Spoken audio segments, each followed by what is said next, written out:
I've road 50, being and doing, and of course, immediately you'll notice that I'm partially transparent.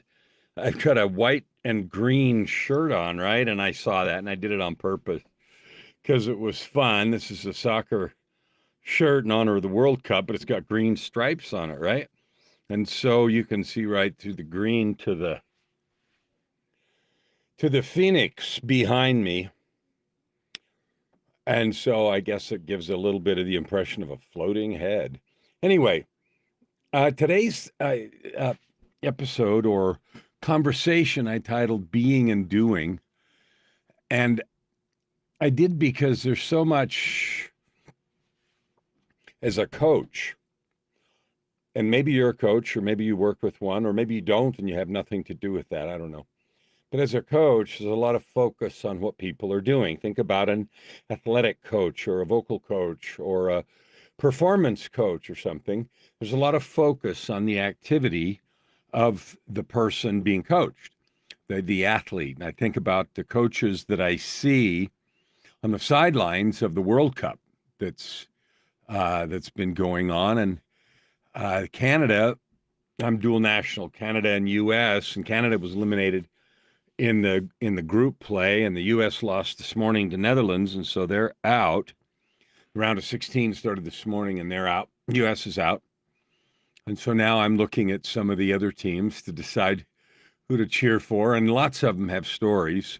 You know, Brazil has won many, many World Cups, and there was a little bit of a ceremony in honor of Pelé, who helped Brazil win World Cups clear back in, I think, 1958, 1962, and 1970, and I think they've won a couple since then, and they're the most decorated country for World Cup titles. Anyway, being and doing, what does that even mean?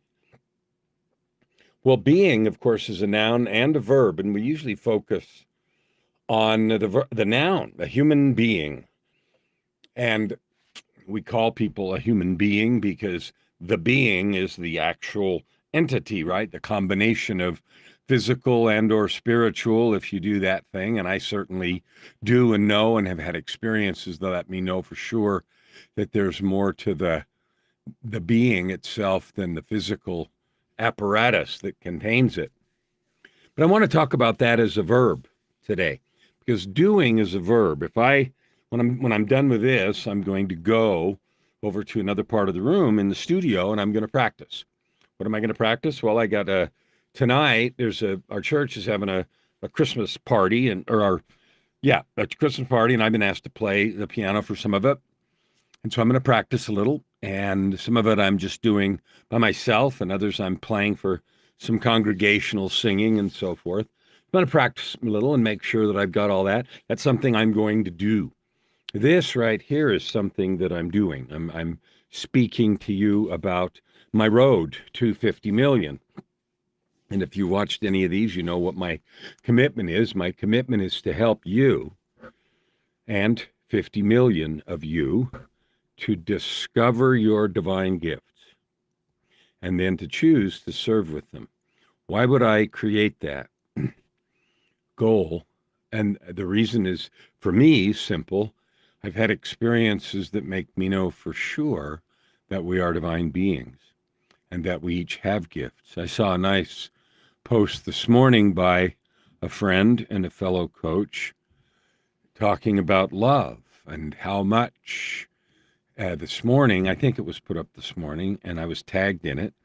He contemplated the love that he has in his heart. He listed some of his neighbors and told some of the stories about those people, and one was very touching. Was a neighbor a little ways down the street, had been a neighbor for a while, and the husband of the husband and wife was killed in a car accident some years ago, and my friend recalled that the last thing he told that man that day before he was killed was that he loved him. And I want that to be the last word I say to each of you. I love you. Why would I say something like that? Well, you know what? I can love you without your permission, and you can love anyone you want without your permission. Well, what does that mean? I love you. Well, it can mean a lot of things. There's friendship love, there's brotherly love, there's romantic love, there's husband and wife or partner love, and there's love of parents for their children, and there's the love that the divine has for all of us, which exceeds our ability to understand. All of those things are different kinds of love, but they come from the same place. They come from the place of a willingness to sacrifice, to serve, to work for, to support, to encourage. All of those things are forms of love. And I use the word love a lot. I use the word love a lot because it powers the universe. Like literally, it is in and through and around every single thing, from this microphone I'm talking into to the phoenix behind me. Each thing is held together by love. And you know how I know? Because when there's anger or dissipate, frustration or negativity or hate or bitterness or even indifference, it tends to dissolve things. Friendships dissolve, relationships dissolve, projects dissolve. Things dissolve when there's a lot of negativity. When there's positivity, community, creativity, love, light, all those things are attractive in nature. And so that's how you know, one of the small ways that you know that love is the power that holds things together and also the power to create. It is also easy to see that when someone is a being of love and light, people are attracted to that. They want to be around that. It's fun, it's enjoyable, it's energizing, it's encouraging. So back to being and doing, we do a lot of stuff during the day, everything from breathe and eat and our digestive system and hearts and stuff works, to the things we do on purpose. Being is a little bit more abstract concept, but it has to do with how we are approaching all of those things. The energetic context, let's just call it that. If I breathe all day long, that's what I'm doing. If I'm angry about what's going on around me or frustrated, so I'll use a silly example. I'm a U.S. citizen and a Canadian citizen. Both my teams, oh dear, the U.S. and Canada are both out of the World Cup. So when the U.S. lost this morning, I could have been frustrated. I'm not that big of a sports fan, so no one that knows me would expect that that would frustrate me, but I know people that are, and that might carry that frustration around for a while. I am a coach, and I love and worry about and think about and send love to and encourage my clients. And when I see or get a message or see things from any of my clients that are out of integrity or not good, that causes me some concern, some sadness, mostly because I know that those kinds of behaviors out of integrity are not true to who they really are, not honest or not clear, are going to have already created negative repercussions inside of them, and will continue to do that until it's cleaned up. So one of the phrases, and so I'm going to get directly to what I mean by love. Love I've defined as simply a willingness, a choice to serve, a choice to help or serve. You can, if I'm willing to help or serve someone, whether it's convenient with no reward for me, then you can say to some degree that you love that person. You are exercising, you are actualizing, I am some love. I define it more specifically as a willingness. If I love somebody, then I'm willing to use the resources that I have to serve them.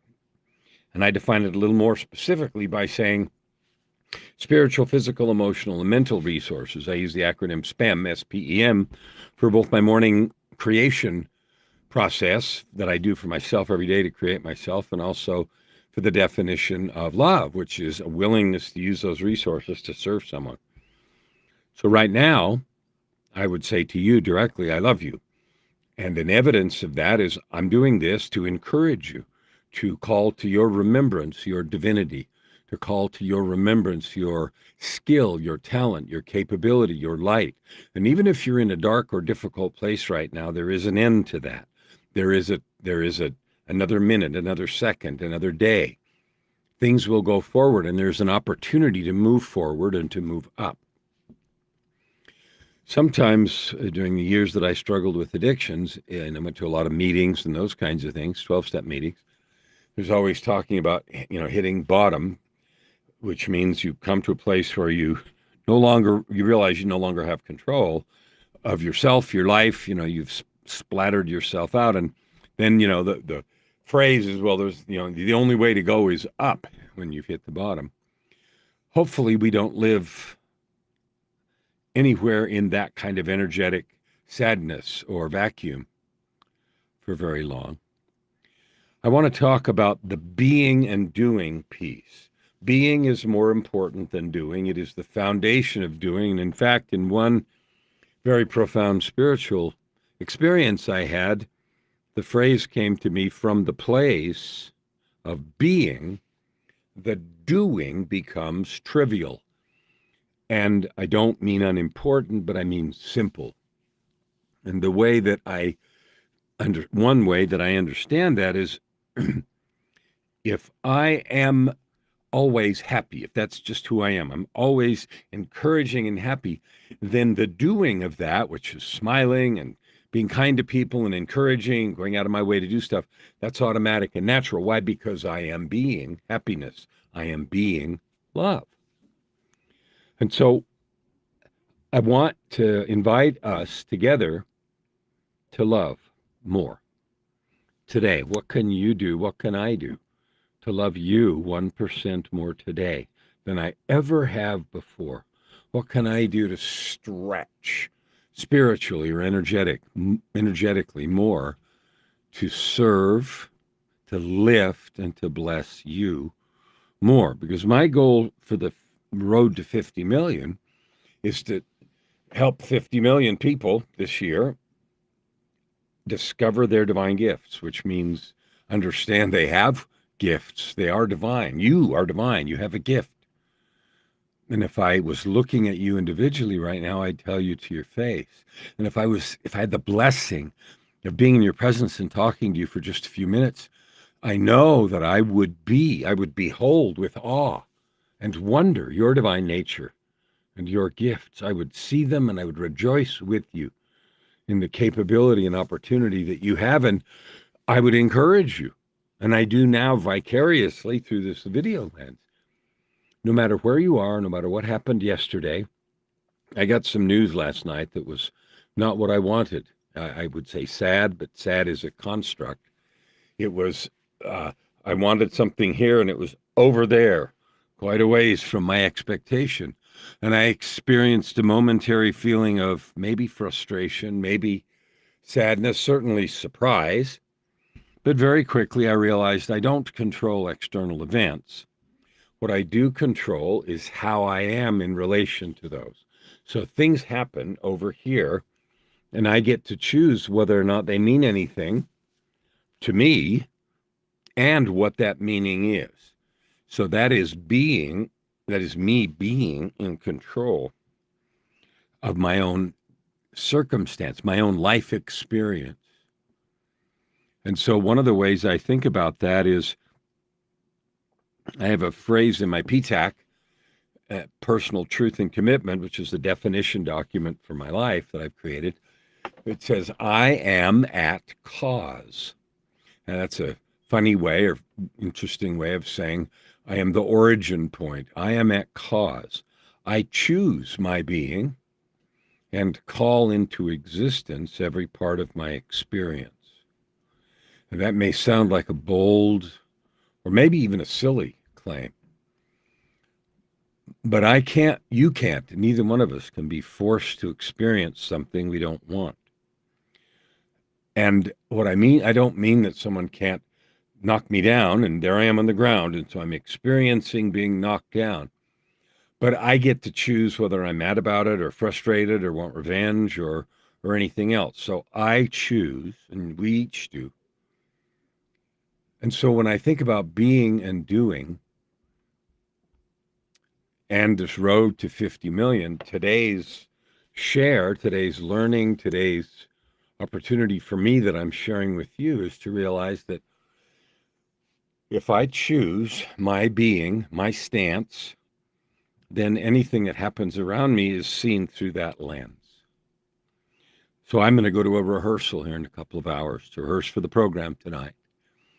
And then I'm watching some videos about YouTube channels because I'm in a very, very exciting mastermind about YouTube, how to reach people and stuff. Why? Because of my road to 50 million, my commitment to reach 50 million. So I'm doing everything I can to walk that road.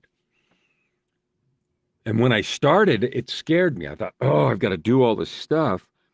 And the being doing thing is this: no, I just have to be the guy that reaches 50 million. That's all. I just have to be that guy. And what I do, podcasts and YouTube channels and these videos and everything else, that's just sort of automatic. Why? Because I'm being the guy that reaches 50 million. So whatever your goals are, if it's $50 million or 50 million people, or to quit your job, or to learn to love more, or to forgive someone, I have experienced all of those things, and my experience isn't the same as yours. But what I've learned from my experience is that none of those things define my life. Each one gives me experience, and then from that experience, I create my life. And so, if I can encourage you with all my heart to remember that you're divine, to choose on purpose how and who you are being on purpose every moment, because you can, because you said so, not for anyone's approval, not because someone has to agree or anything, because of course they certainly don't. If I can help you in any way with your success of discovering your gifts, serving with them, creating a business from them, loving yourself more, I am volunteering. I'm interested in a conversation. If you're already living a powerful life, what I call the ultimate life, purpose, prosperity, and joy that you create by serving with your gifts, I'd like to talk to you, because I love just to know people that are doing that and expand my circle in that way. But I also have opportunities to talk, podcasts, and other things that might be of service to more people, you and your audience and mine. So if I can help you, I'd love to chat. If you are already living that life of purpose, prosperity, and joy, I'd love to chat. Or if you have a way to help me reach my 50 million, I'd love to chat. Either way, I love you. I encourage you. I know without a doubt you have divine capability, and you can live a life of happiness every day, no matter what happens around you. We'll see you tomorrow.